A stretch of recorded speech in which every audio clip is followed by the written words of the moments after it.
Okay, gang, we got the tearing out of the old shed underway. These guys are making good progress.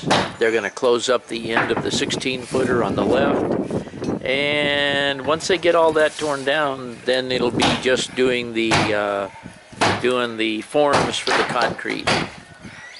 So here we are, getting started. Okay, the guys went to lunch, and this is where we're at. Kind of looks like a tornado here. But I think you can visualize a 20-foot by 12-foot wide shed, or an 18-foot by 12-foot shed in the place of that now. Anyway, we're moving along.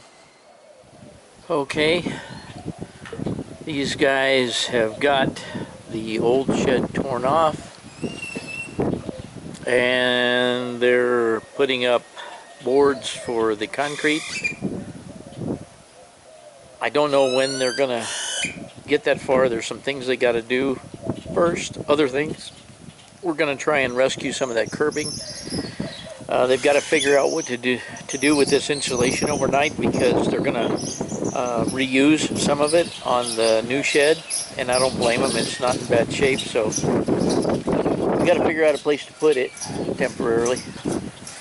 So anyway, this is where we're at. We're in the process of getting the forms put up for the concrete. Okay, what is this? This is Sunday morning. There was a little discrepancy on where the concrete form needs to go. It needs to go 6 inches out from the edge of that shed over there, and he's got it right up against.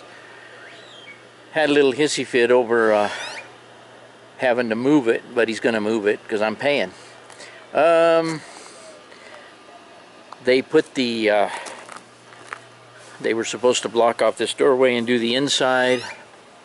As you can see, he's not very proud of his work. Doesn't really matter. This side of the shed won't show because the other shed will be 18 inches away from it. There'll be a little breezeway through there, so nobody's actually going to see it. But he had all kinds of paneling, and he couldn't line up the lines and made it all crooked. Sign of workmanship. And then I had to put that patch on up there, and then there was an argument about who was closing off the inside of the shed, and I wound up doing it. It's a long sob story. You guys know how it is with some contractors, but we've never had a problem with this guy's workers before, but the guy must have been having something. But anyway, they're supposed to come pour the concrete tomorrow. Finish doing the forming and pour the concrete, get this grass out of here, move that one sprinkler head. I don't know if you can see it. We got to move that sprinkler head right there back. But anyway, we're still on track. I've had to use the ladder to clean up above there and put that little patch on. I used their ladder, and I'll complain about one other thing as long as we're at it, and you guys want to know where we're at.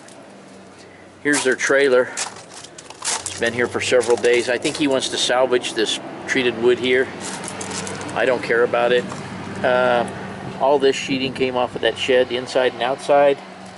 They were supposed to load all that up and get it out of here this weekend, so the trailer was empty so he could bring all the concrete. These guys said they're going to mix all that in a concrete mixer. I don't know how they're going to do it. I don't give a shit as long as it's... Sorry, I didn't mean to say that, but I don't care as long as they're doing it, how they do it.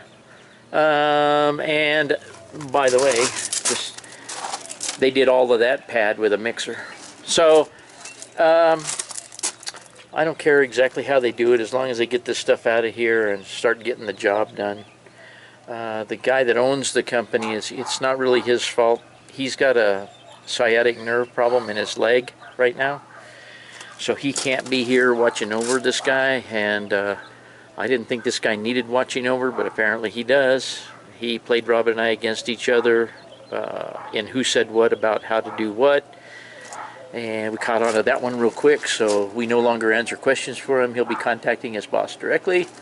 But anyway, that's the scoop on the shed. It's coming along, and I do have a couple of plans, and I will try and add those in this video and tell you which one I'm partial to. Okay, everybody, this is the plan as I have it so far. And it leaves me a nice big area down in the lower left corner, kind of a gathering area when people come to view the layout. It leaves me at least 24-inch wide aisles up at the top, 30-inch on the right-hand side where the loop and the outside tracks are, and about 38 where between the two loops, between the yard and the lower loop.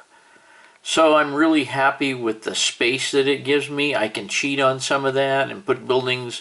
I mean, the blue line there is the branch line, the one that has all the stub switches coming out of it.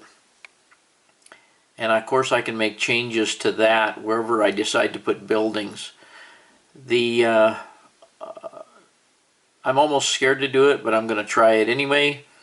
The whole yard is number 4 turnouts with the exceptions of the 2 double crossovers. And I think if you study this for a while, you'll see that I can do just about anything I want to do here. I can turn locomotives around. And the loop at the right end of the yard there is the engine facility, engine area. And I can take engines out of there. I have room to do the fueling. I have room to have a wash rack. I have room to have everything there.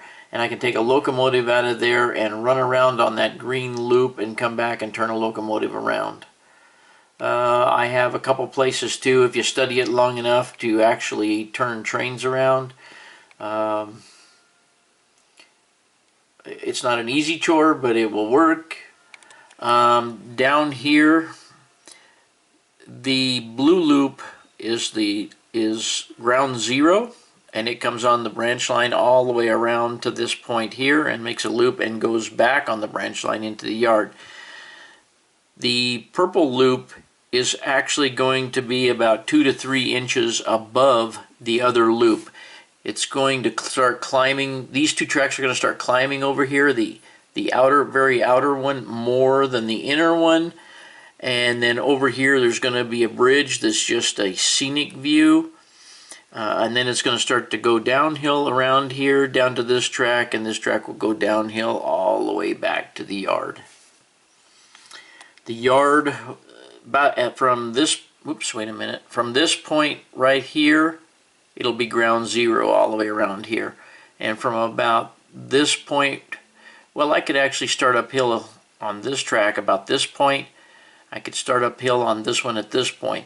That would make them at 2 different levels when they get over down here to the bottom, because I wanted just a variation in the 2 levels of track all the way along here so they look like 2 separate tracks.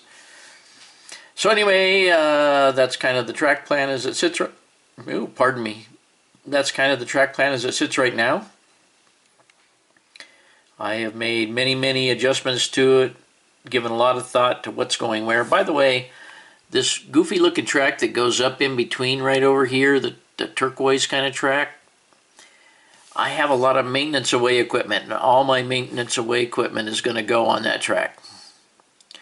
That track is just a dead end that comes off of there and does not have any type of function to the yard itself, so that will be my maintenance away stuff. I always wanted to have it out, and I'm going to have it out. Aside from that, I have plenty of room over here if I decide to put in 1 or 2 more tracks. Not a problem. Obviously there's a lot of space there because of the loops. This outer loop right here, or the one in between the green and the purple, that goes around, and that is one of the locations where the train can actually change directions. So if a train comes into the yard over here from the outside track and comes in here and loops around, it'll be going the same direction. If one comes in here and goes around there and loops out, it has the capability of changing direction there. I'll have to study this a little bit more and make sure I got everything in here, but I'm pretty sure there's someplace else on here where I decided I can turn it around, turn a train around. But nevertheless, that's about it. I could also swap the engines around from one end to the other, but I am certain that I can change direction somewhere.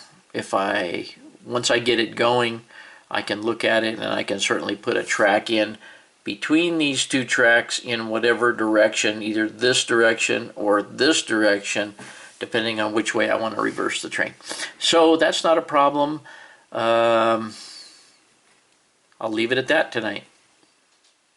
Okay, gang, it's Tuesday, and the guys finally arrived to pour concrete for the shed, so that's where I'm going to leave this video. They're out there working right now. The electrician is on the way to see where he needs to put a sweep to get electric into the building and dig a ditch or whatever he needs.